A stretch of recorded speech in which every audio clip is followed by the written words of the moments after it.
Olá, eu sou a Sami Alves, sou maestrina formada pela Universidade Federal de Minas Gerais e hoje eu vim aqui falar sobre comunicação gestual para grupos musicais. Então, seja muito bem-vindo a esse vídeo e vamos lá, né? Primeiro de tudo, para que serve um regente? O maestro, a maestrina, eles vão agir como um intermediário entre o compositor e os músicos de um grupo, fazendo com que esse grupo de músicos toquem juntos, sincronizados e com toda a expressividade que a música demanda, né? Vamos pensar agora numa situação que a gente tem 60 músicos reunidos para poder tocar uma obra, tá? Mas não tem um regente. E aí, então, eles vão tocar, não vão começar juntos, cada um vai tocar numa velocidade diferente e com uma interpretação diferente. Consegue imaginar a bagunça daí, né? Pois bem, o regente, ele vai fazer com que os músicos toquem juntos, o que é bem diferente de tocar ao mesmo tempo. Muita gente acha que a função do regente é marcar os tempos. Bem, se fosse só isso, bastava colocar um metrônomo e tudo ia ficar resolvido, né? A verdade é que tem outras coisas, muitas outras coisas além, né? O regente é quem vai dar o start na música, né? Aquela respiração para todo mundo começar junto. Ele vai sim marcar os tempos. Ele vai avisar as entradas para os instrumentos que estão entrando no meio de uma música. Vai trabalhar a expressividade musical, indicando dinâmica, articulação, fraseado, etc. E ele também vai finalizar a música com corte, para que todo mundo pare de tocar ao mesmo tempo. Além disso, ele também vai ser o responsável por ensaiar e preparar esse grupo. Vamos falar agora um pouquinho de cada uma dessas coisas. É muito importante que a gente tenha um repertório gestual, um repertório de gestos. E que esse repertório seja muito claro, muito preciso e muito natural para a gente também, tá? Então, da mesma forma com que os músicos estudam a técnica do instrumento, o regente também precisa estudar a técnica gestual. Primeiro de tudo, a gente precisa pensar na nossa postura, tá? Para passar uma sensação de respeito para os músicos que estão na nossa frente. Então, postura ereta, nada de ficar apoiado em cima de uma ou de outra perna, tá bom? Ótimo. Agora, vamos pensar no nosso plano de regência. Pensa numa linha imaginária na sua frente, tá? Sem deixar o braço retraído, nem esticado demais, de uma forma natural. Um pouco acima da altura do seu umbigo, ou mais acima se você for trabalhar com couro. E é importante pensar que todos os pontos, todos os tempos vão estar situados nessa linha. Agora vamos escolher um lugar confortável aqui nessa linha imaginária e vamos marcar alguns tempos de uma forma bem precisa, como se a gente estivesse quicando uma bola no mesmo lugar, tá? Observa aqui que a gente mexe apenas a articulação do punho. Nossos dedos estão soltos, porém firmes, e o nosso cotovelo também, tá? A gente pode diminuir o tamanho desse gesto, pensando que ele está na pontinha do dedo. Podemos voltar para o punho e aumentar o tamanho, movendo aqui a articulação do cotovelo, tá bom? Lembra que esse gesto precisa ser o mais claro e preciso possível, tá? Não junta todas as articulações em um movimento só. Por exemplo, mexer a ponta dos dedos e o punho, e mexer até mesmo o ombro, o braço. Isso aqui é muito confuso. O seu músculo ele não vai conseguir entender o que você quer dizer. Então, escolha uma articulação e mexa só ela, tá bom? Uma dica é treinar isso bastante na frente do espelho. Agora, vamos para o padrão de marcação de um compasso binário. Diferentemente de alguns desenhos que a gente vê por aí, a gente vai marcar os tempos 1 e 2 no mesmo plano. Então, nada de 1, 2, 1, 2, 1, 2. A gente vai fazer tudo na mesma linha, como se fosse um cabo de guarda-chuva. O tempo 1 vai estar mais ou menos aqui e o 2 um pouco mais para fora, tá? Realmente é pouco, tá? A distância é pequena. Vai ficar assim, ó. 1, 2, 1, 2, 1, tudo na mesma linha, beleza? O padrão ternário também tem todos os pontos no mesmo plano. O 1 naquele mesmo lugar, o 2 mais para fora e o 3 entre o 1 e o 2. Vai ficar assim, 1, 2, 3, 1, 2, 3. Repare que para eu sair de um ponto e ir para o outro, eu sempre vou usar o movimento circular, tá bom? Para ficar uma coisa bem natural, bem orgânica. Então, mais uma vez. 1, 2, 3. 1, 2, 3. Ok. O quaternário vai seguir a mesma ideia.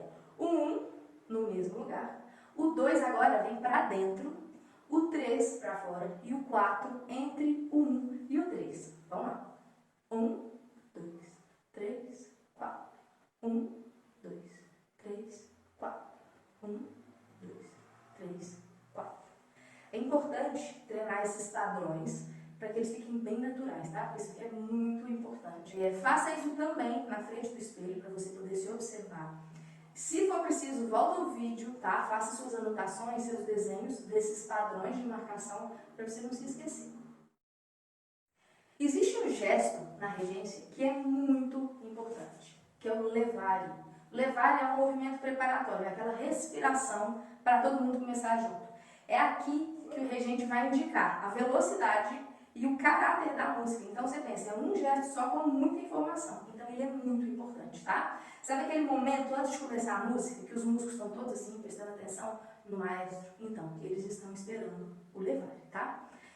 A gente pode fazer 1 ou 2 tempos de preparação de levare antes de começar uma música. O importante aqui é que seja um gesto claro, que o grupo entenda e que comece junto, beleza? Então vamos dar um exemplo. Uma música que está em compasso quaternário, vai começar no tempo 1, e aí eu quero contar 2 tempos para a entrada. Então, vou contar os tempos 3 e 4 e a gente entra no 1. Vamos fazer junto, ó. 1, 2, 3, 4. Beleza? Então, eu fui pro 3, subi pro 4 e aí a gente entrou junto. Vamos de novo. 1, 2, 3, 4. Se eu quiser fazer só um tempo antes também, funciona. Vai ficar assim, vamos comigo. 1, 2, 3, 4. Ok? O importante é fazer um levare na velocidade da música, tá? Então vamos experimentar aqui uma música rápida. 1, 2, 3, 4. 1, 2, 3, 4. E uma música lenta. 1, 2, 3, 4. Beleza? Funcionou? Você foi comigo? Outra coisa, se a música está em legato, se ela está em staccato, aproveita esse momento para poder mostrar isso também, tá? E mais uma vez, treina bastante esse gesto no espelho.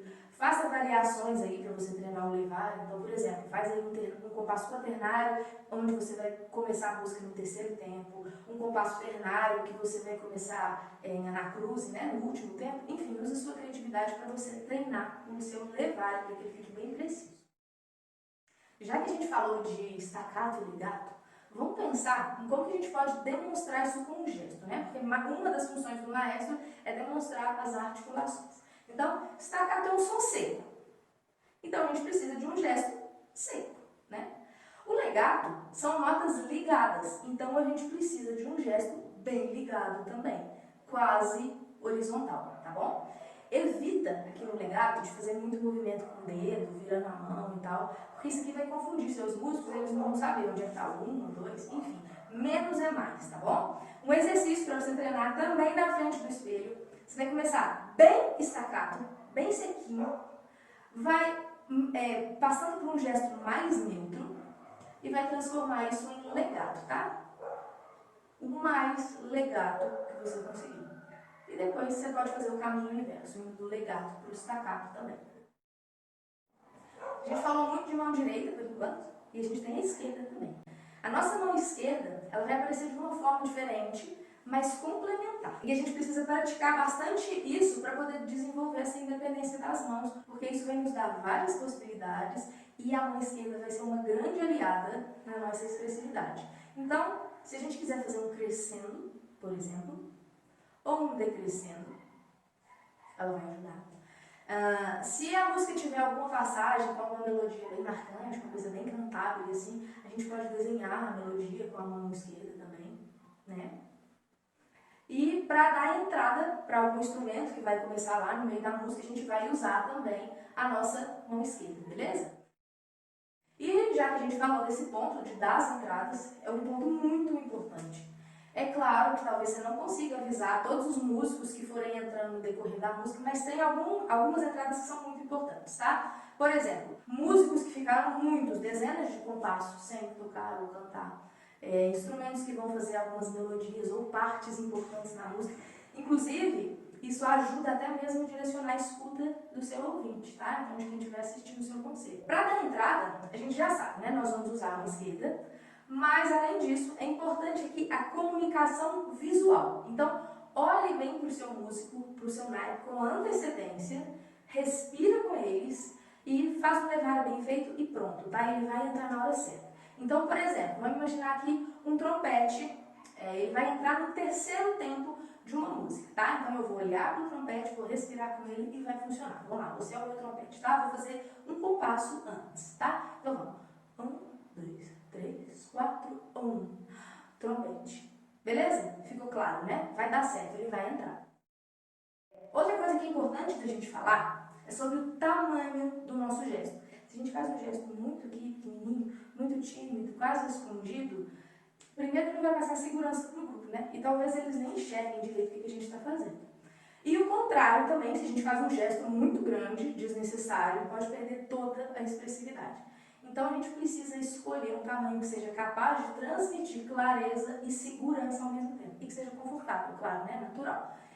Outro fator que vai ser decisivo para isso é a dinâmica. Se a gente for fazer alguma passagem em pianíssimo, por exemplo, é claro que a gente vai usar um gesto bem pequenininho. Mas repare, é pequeno, não é um gesto tímido e inseguro, tá?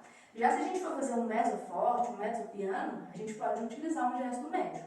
E se a gente for fazer um fortíssimo, vocês já conseguem imaginar, né? Bom, isso aí é mais um exercício para a gente poder treinar também na frente do espelho. O tamanho do nosso gesto em cada dinâmica que a gente for fazer. O regente precisa marcar os tempos, né? Isso a gente já falou. Mas além disso, ele precisa transmitir a música de uma forma musical, expressiva. Então, vão ter alguns momentos que a gente não precisa marcar todos os tempos. Como assim? Vamos pensar que agora todos os músicos estão tocando ou cantando uma passagem com um ritmo exatamente igual, tá? Se a gente tiver uma sequência de 4 semínimas por compasso, a gente vai marcar todos os tempos, né? Então, 1, 2, 3, 4. 1, 2, 3, 4. Mas se a gente tiver 2 mínimas por compasso, a gente já não precisa fazer isso. Então, poderia ser assim, ó. 1, 2, 3, 4. 1, 2, 3, 4. E olha, a mão esquerda aqui dando um direcionamento para o fraseado, né? Para a melodia. E se a gente tiver apenas uma semibreve, também a gente pode marcar apenas o tempo 1. 1, 2, 3, 4. 1, 2, 3, 4. 1, 2, 3, 4. Tá bom? A gente chama isso de gesto passivo. Ele vai dar mais conexão entre o regente e os músicos, tá? E é interessante a gente fazer um treino disso também. Precisamos começar a tocar juntos, mas a gente também precisa terminar junto, né? Por isso, o gesto para o corte é muito importante, tá? Esse gesto, ele é sempre para dentro, independente se a gente vai fazer com a mão direita ou com a mão esquerda. Então, ó, isso aqui, é para dentro, beleza? Aqui você precisa o quê? De um gesto simples, claro e preciso. Treina aí, faz um repertório de cortes, tá bom? Você pode ter mais de um, você pode ter vários, mas desde que eles sejam treinados, naturais, claros e precisos, tá bom? Já que uma outra função do regente, né, é preparar e ensaiar o grupo, vamos falar algumas dicas para ensaio aqui, tá? Primeira dica, tenha um plano de ensaio. Então, qual música vai ser trabalhada? Qual parte dessa música vai ser trabalhada? Quais são as passagens difíceis que vão precisar de mais tempo, de mais atenção? Mesmo que na hora as coisas saiam diferentes do planejado, tenha um plano de ensaio, tá? Você não pode esperar estar na frente do seu grupo de músicos para aí você pensar o que você vai fazer naquele dia. Segunda coisa, ofereça partituras de qualidade, partitura legível, sem erro, tá? Então, por exemplo, aquela xerox toda borrada ou toda desbotada, não, tá? Consiga uma partitura de uma boa editora, se for preciso, você vai lá no programa de edição de partitura, transcreve tudo, imprime tudo novinho para os seus músicos, tá bom? Tem um site imslp.org, tá aqui. Esse site você vai encontrar praticamente qualquer partitura que tiver em domínio público. Então, por exemplo, se você estiver procurando Mozart, Vivaldi, tem tudo lá, tá? E de graça. Tem partitura original, tem arranjo, tem transcrição, enfim, tem de tudo, tá? Vale a pena até salvar na barra de favoritos do seu navegador. Outra dica, seja pontual. Comece o ensaio e termine no horário combinado. Se for possível, você até termina um pouquinho antes, mas depois, nunca, tá? e aproveita esse tempo de ensaio, né? Faz o seu tempo render. Então, tenta falar o mínimo possível para você poder reger mais, tá? Às vezes, uma indicação técnica, uma frase, uma palavra já vai conseguir passar todas as informações que você precisa. Então, tenta ser o mais objetivo possível com as suas falas.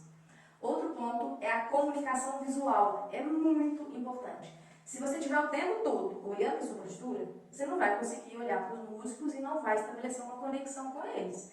Então, antes de dar uma entrada, olha para o seu músico, tá? Tenha certeza que ele está te olhando. Antes de uma sessão de solo lá, de um determinado naipe, olha para esse naipe como quem quer dizer, vem comigo, tá? E aí a coisa vai acontecer. Lembre-se, você, regente, é o responsável para colocar o grupo tocando junto, ao invés de tocando ao mesmo tempo. Então, quando você perceber um erro, pare, conserte, tá? Não deixe que o ritmo errado, a nota desafinada, a articulação mal feita vire um vício, tá? Corrija. E sempre que você pedir para repetir um trecho, para consertar algo, seja claro e objetivo, tá? Então, diga quem, onde e o que, sem esquecer da gentileza, né, de por favor e obrigado. Então, por exemplo, flautas, compasso 35, as duas primeiras notas são legato e as duas últimas são staccato. Aí você vai passar somente esse trecho com problema e somente com as flautas, tá? Depois que passou, você vai agradecer e vai seguir o seu ensaio. Não precisa passar um trecho enorme para corrigir duas notas e não precisa passar o seu grupo inteiro para corrigir um naipe de instrumentos. Esteja com o seu solfejo em dia e cante para os músicos aquilo que você quer que eles façam expressivamente falando, né? Então, às vezes, funciona mais você cantar e demonstrar do que dar indicação. Por exemplo, essa aí do legato e staccato, talvez vai funcionar mais se você demonstrar cantando, solfejando para os seus músicos. Não tem meio termo, tá? De meio bom ou meio ruim. Ou tá bom ou tá ruim. E se tiver ruim, você já sabe. Isso aqui agora é muito importante. Antes de levar uma música para o seu ensaio, estude e conheça muito bem essa música, tá? Além dos músicos, o regente, a regente também precisam estudar, tá? Então, ó, descubra o contexto histórico dessa peça, estude a harmonia, tá? Faça uma análise harmônica da música toda, faça uma análise da forma também, ou seja, aqui é a introdução, aqui é o tema A, aqui é o tema B, ali o tema A vai repetir um pouquinho diferente, beleza? E marca a sua partitura inteira, separa por cor para poder facilitar. Então, por exemplo, você vai escolher uma cor, marca as dinâmicas, né? Forte, piano, crescendo, etc. Depois, com outra cor, você vai marcar as entradas dos instrumentos. Com outra cor, você vai marcar articulação, mudança de clave, modulação, mudança de andamento, etc. Marca tudo, porque isso vai facilitar muito a sua vida. E se você tiver com o seu estudo em dia e fizer seu ensaio render, a chance do coral, da banda ou da orquestra, né, que você trabalha, progredir é muito grande. Bom, antes de encerrar, eu quero responder aqui duas perguntas que eu ouço com muita frequência. A primeira delas é, para que serve a batuta, né? Bom, a batuta é um instrumento utilizado pelos regentes, geralmente de orquestra, de coro cantando, que vai servir como uma extensão, um prolongamento do braço. Quando a gente está diante de um grupo muito grande de músicos, né, a batuta vai ser uma grande aliada para os músicos lá do fundo, para que eles consigam ver o nosso gesto, tá? E a gente tem que pensar que, por ser um prolongamento do braço, o tamanho do gesto naturalmente vai ficar maior, né? Então a gente precisa tomar cuidado com isso para a gente manter a clareza. E uma outra pergunta é, um regente precisa saber tocar todos os instrumentos? Não, ele não precisa. Mas ele precisa saber o que todos os instrumentos, todas as vozes de uma música estão tocando ou cantando ali, tá? E mais do que isso, ele precisa saber também como que funcionam todos esses instrumentos para não fazer nenhum pedido impossível para os músicos. Bom, chegamos ao final. Obrigada por terem assistido até aqui. Espero que eu tenha te ajudado a entender um pouco mais sobre como funciona a comunicação gestual. Infelizmente, o tempo que a gente tem é pouco, mas que isso sirva de estímulo para que você continue procurando mais conteúdos e se aperfeiçoe cada vez mais para a gente elevar o nível artístico dos nossos grupos, né? Estou deixando aqui também o meu e-mail, caso você queira entrar em contato comigo. Um grande abraço e bons estudos!